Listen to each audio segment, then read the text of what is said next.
And good morning. Welcome to Your Vote Counts. You know these guys, and these guys know the Attorney General, who has opened up a probe into why the spot market prices for natural gas back in 21 were so high. Yeah, what we're talking about is Winter Storm Uri. And, you know, a lot of politicians run on the idea of rooting out corruption. They talk about it during their campaign, talk about corruption in government, corruption in business. The fact is not many politicians actually do anything about it. It's more of a campaign talking point than it is an action. What you saw this week was action by the Attorney General here in Oklahoma, where he talked about corruption in business that hurts Oklahoma citizens when our gas prices went skyrocketed during Winter Storm Uri. He's going to get to the bottom of it. I'm actually really impressed that a politician that campaigned on rooting out corruption is taking that step forward. Good job on his part. It's going to be an interesting time. Now, yesterday, former Secretary Ken Wagner, and you guys both know him, was Secretary of Energy at that time, was talking about what has happened in 21. Now, if you would put on your counselor hat, Mr. Leader, and tell us exactly what this probe is going to entail. So here's what the probe's going to entail, and I got to start off by saying, way to go, Attorney General Drummond. This is a great job. This is what we should have done a long time ago. Winter Storm Uri cost the state of Oklahoma hundreds of lives, numerous lives, and hundreds of millions of dollars. And what the Attorney General is doing is probing who took advantage of that to violate Oklahoma's laws regarding gouging pricing. Now, one thing to be clear is what he has said, and I take him at his word, what he has said is it's not the oil and gas industry and it wasn't our utilities. Well, what that leaves is some middlemen that maybe were using this to their advantage and violating Oklahoma law. I am so proud of the job the Attorney General is doing to really dig in and say he's going to hold people accountable. This is a great step. Okay, so this is going to be talked about for years, so we'll see where that goes. All right, let's go farther back in time. When you were in the legislature, back at the beginning of the state administration, when you guys were very involved in criminal justice reform. Now there's a panel that's going to, well, what is it going to do? Well, here's what it's going to do. The governor's created a criminal justice reform panel, and I know me with government, I think, oh my goodness, another panel. But I will say this, it is being headed by Tricia Everest. Tricia Everest is one of the smartest Oklahomans in general, but especially on criminal justice reform. She does a phenomenal job, and I am so excited to see what she's going to do with this. This is going to be a panel that's going to get all stakeholders, and we're not going to become Chicago. Oklahoma's not going to become soft on crime, but what it is going to do is say, how do we keep Oklahomans safe? How do we make sure we're being smart on crime? I've even thrown out some ideas. Maybe we need to do additional Medicaid billing for those that are incarcerated. Maybe we need to look at all our overall system, how we fund it.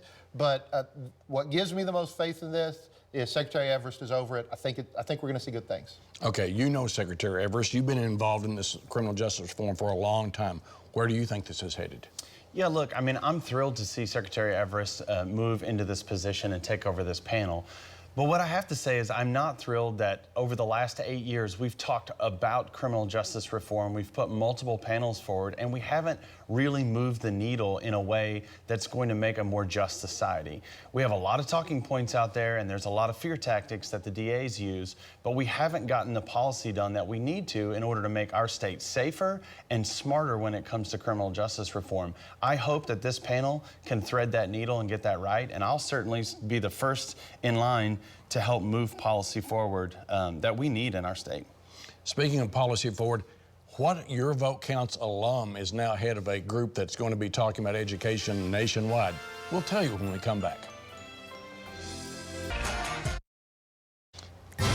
And welcome back. Now, those who watch this program a lot know that Rhonda Baker has been here a lot. Representative Rhonda Baker, the chair of the Education Committee in the House, and she got a plum assignment and is going to be impacting national policy on education soon. Absolutely.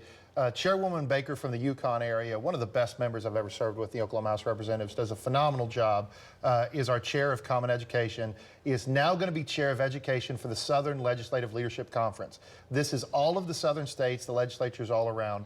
And what it really shows is the strides we have taken in education over the last 7 years. We've talked about it on the show. We've invested more money in common education over the last 6 years than the previous 27 years combined. We are in a renaissance for what the legislature is doing for education. All that coupled with maternity leave, teacher pay raises, and universal school choice Oklahoma-wide, I'm so excited to see Oklahoma, but specifically Chairwoman Baker, get this recognition. Okay, and you've served with her. You've been on this segment with her. Your thoughts about her leadership? Yeah, Representative Baker getting this position is actually a big deal. I served on a couple of committees with SLC, but to be able to chair a committee is a big responsibility. And why it's good for the state of Oklahoma, because of our term limits, we don't often have people that chair committees in national legislative groups. And one of the reasons is they can't stay in that position very long. This should tell you a lot about who Representative Baker is, that she was chosen, even though we have term limits, because of her leadership and the fact that they'd like her to lead this organization over the next couple of years. So, you know, congratulations to Representative Baker. I think it shows a lot about what we're doing in education in Oklahoma. Yeah, another YBC alum. Well, we're talking about Representative West last week. Okay. Right. Last this week, people are going, when are you going to talk about that special session? Right now. It's back, right? Yeah, I don't know that it ever left, but we are going to go back into special session on Monday. The Senate's going to go back in. And quite frankly, they're going back in to do what they didn't do the last time that they were in. On the first special session that they were in, they're going in to take up the override of a veto that deals with a tobacco compact with the tribes and the state here in the state of Oklahoma. You've heard our governor talk a lot about it. You've definitely heard our governor's position on it. He would like them to uphold the veto and keep it as it is. The Senate's going to go back in. We'll see. They were a vote short of it last time. We'll see if they have those votes in order to override this veto. And if they do, they'll send it back to the House, and then, you know, we'll have to see what the House does. Okay, as Dave Dank used to say, my brain's about to explode. Can you help us understand what set this all up? Yeah, I can. So what set this all up is a bill that was run in session that extended the tribal compacts for 1 year. 1 year. It gives our friends that we work with inside the tribal nations inside to continue to negotiate with the governor to come up with a long-term agreement. What we don't want is these compacts to expire without a long-term agreement.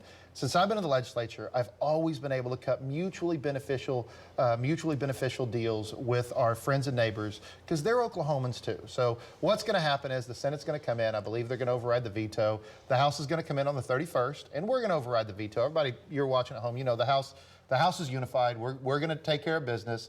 It's not going to create long-term drama with the governor. This is just a policy decision. We're going to move on, and hopefully we're going to get a long-term deal with our friends. Nothing I like better than reporting on special sessions in July.